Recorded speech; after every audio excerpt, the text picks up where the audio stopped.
A ninguno lo bautizaron cura u obispo. A todos nosotros nos bautizaron como laicos. Laicos y laicas son protagonistas de la Iglesia. Hoy es especialmente necesario ampliar los espacios con presencia relevante femenina en la Iglesia.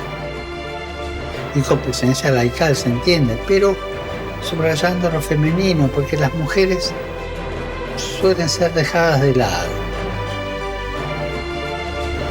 Hemos de promover la integración de las mujeres en los lugares donde se toman las decisiones importantes.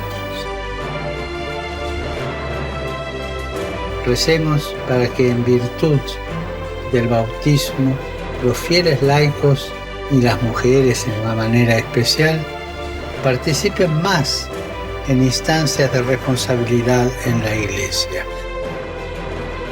sin caer en los clericalismos que anulan el carisma laical.